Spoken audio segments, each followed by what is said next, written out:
So General Slocum would have been the next man. So you have to do something to show General Slocum that you recognize that he holds a certain degree of authority. At first, Meade didn't do anything, but after Reynolds' death, all of a sudden, General Meade starts talking about, well, I told Reynolds to take the left wing. General Slocum, you now have the right wing, and sort of created a super command for him that included more than one corps in order to show that there was a certain confidence with him. General Sedgwick would be designated the commander of the Army's reserve component. Mostly it was his own 6th Corps and some reserve artillery, but by giving him at least a little bit of an acknowledgement that I recognize that you are my superior by date of rank. I welcome your cooperation, your support of my activities. That's what we're going to do here. Another thing that General Meade is going to have to deal with is dealing with new subordinates. Now, in some ways, all of his senior corps commanders are now his new subordinates. But when we talk about Robert E. Lee, we talk about how he has just reconfigured his army from 2 corps commanded by Longstreet and Jackson to a new Army of Northern Virginia with a corps under Longstreet, and now 2 new ones, A.P. Hill and Richard Ewell.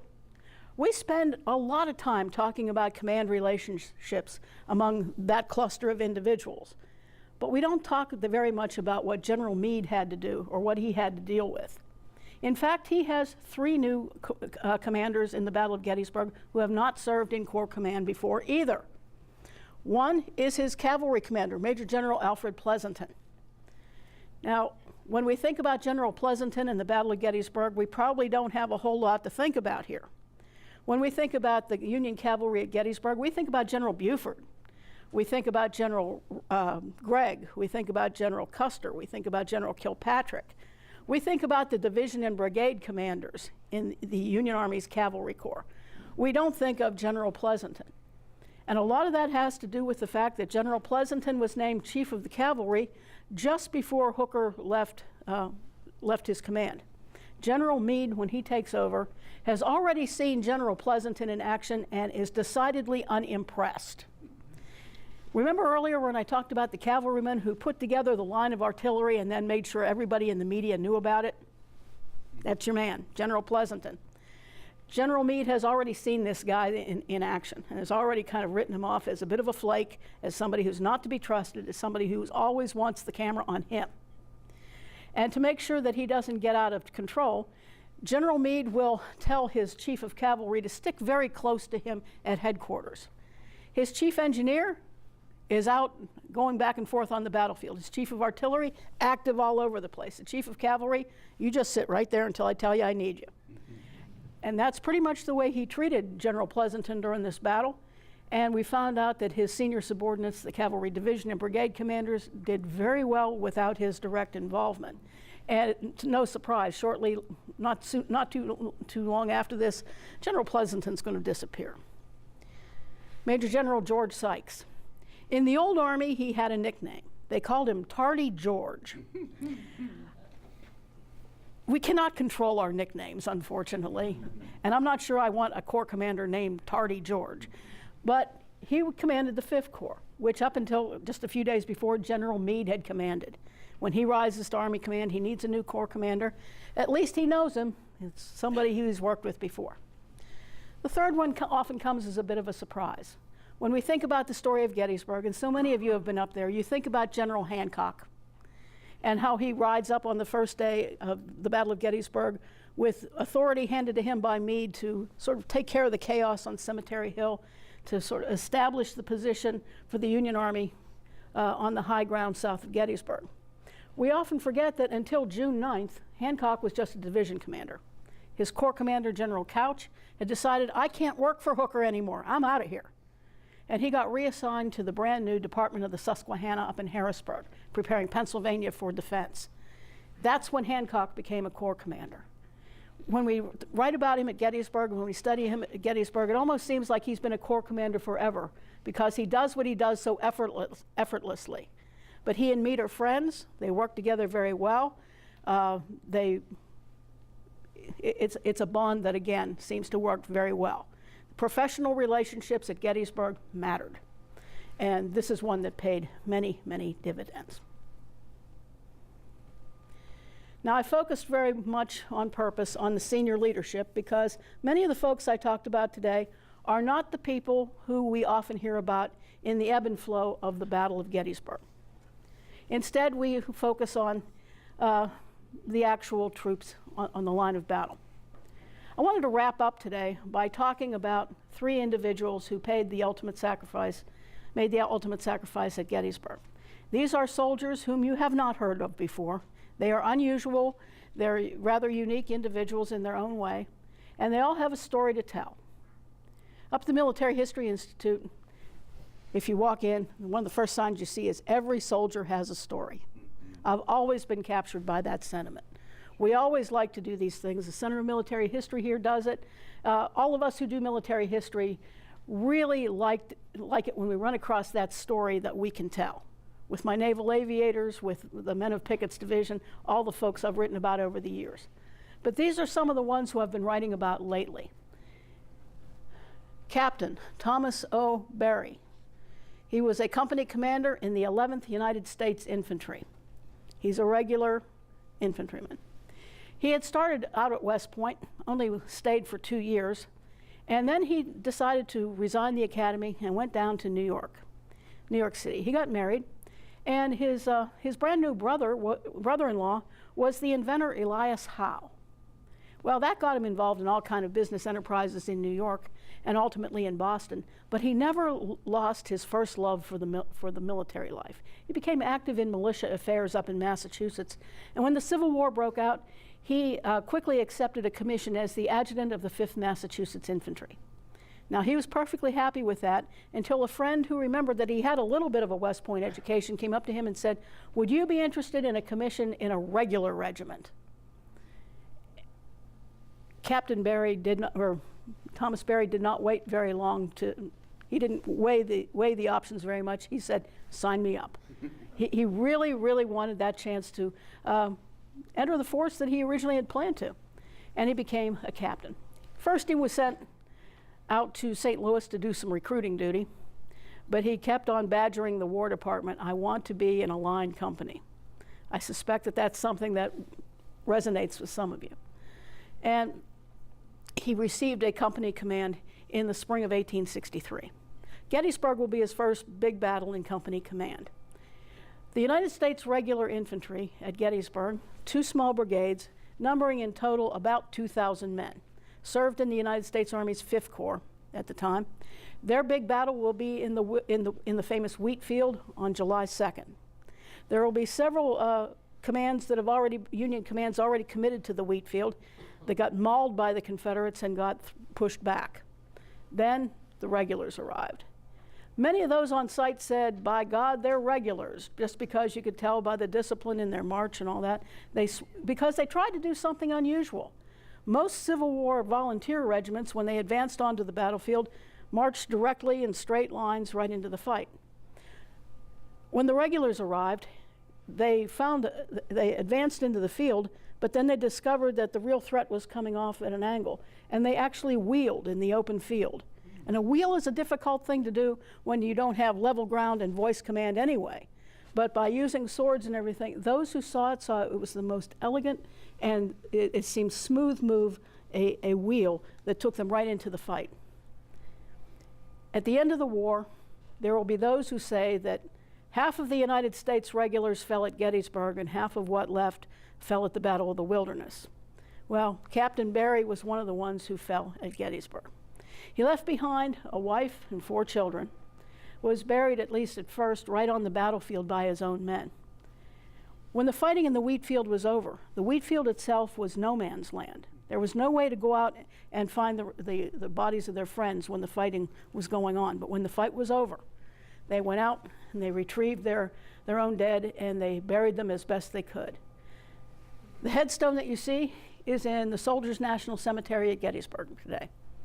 So here we have the family man, the man who was a productive citizen at home, who answered the call, who didn't go with state, who didn't go with his friends at home, but still saw something very important in making sure that he served as an officer in the United States Regular Army instead, and chose that.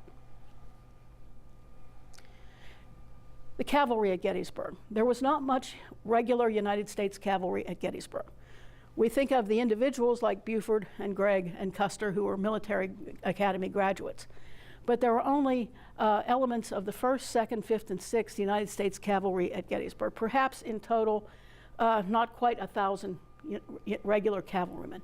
Some of these guys had actually been out west before the war, had chased Indians out west and the whole bit, but many of them were more recent recruits. Lieutenant Christian Balder was a young officer who had enlisted in 1860. He started out as an enlisted man. He had actually had a little bit of military service. Previously, he was an immigrant from Germany, Christian Balder was, and because he'd had a little bit of previous military experience when the war began, he was promoted to lieutenant. He did not fall in the big battle of Gettysburg itself, but in a fairly small, unheralded action that happened on July 3rd, just as Pickett's charge was going on. One of the most important things that the cavalry would do is to get around the flanks of the opposing army. One of the things that the irregular cavalry was charged with doing was to get around Robert E. Lee's right flank to move back toward the mountains, which provided safety for Lee's army and his logistics. At a little town southwest of Gettysburg called Fairfield, the United States regular cavalry and some Virginia cavalry ran into each other in a nasty little fight on the fields just north of Fairfield. It was in that cavalry assault, one of the traditional old-style cavalry assaults where they still pulled sabers and fought. Lieutenant Balder was killed in action, along with a number of his men. We hear about the famous cavalry fight that Custer and Jeb Stuart were involved with to the east of town. Just as important were these little skirmishes to the west of town, like the one that killed Lieutenant Balder. And finally, Thomas Whitford, Battery F, 3rd United States Artillery. Thomas Whitford was a bugler. He was a young man. He was only 18. He joined the United States Army just the previous year. He is serving in this artillery battery, which on July 2nd was posted on the Emmitsburg Road. He was helping to support General Sickles' 3rd Corps line that had advanced out in front of the rest of the Union Army. When the Confederates advanced, the artillery, of course, was very vulnerable. The artillery can only stay in place as long as the infantry supports remain. The infantry supports began to pull back, and the battery to which Thomas Whitford was, to which he belonged, did not receive orders to retreat, so they stayed there and continued to fire. The attacking Confederates overran the battery, killed one of its officers, wounded another, and killed most of the enlisted men or wounded them, and killed almost all the horses. They captured the battery. A Union counterattack a little bit later came and recaptured the battery, and they got the guns back, but they couldn't replace the lives that were lost making their final stand. Of all the men in that battery, almost all the men who died in this fight were Irish immigrants who had recently arrived and had just joined the United States Army. The two who were not were this young bugler and the one officer who died. The one officer who died was a lieutenant by the name of Manning Livingston. And until recently, we didn't know that much about him, but when we found that one thing about him that became the aha moment, we found out that he was the nephew to General Henry Halleck, the United States Army commander. And it brought it all together. Only Thomas Whitford is buried in the National Cemetery. But one of the things that happened in Gettysburg last night, after the opening ceremonies that some of you might have seen on C-SPAN or some other local coverage, after the public ceremonies were over, anybody who wished to was given a candle. And they walked up the hill and they walked into the National Cemetery, the Soldiers' National Cemetery.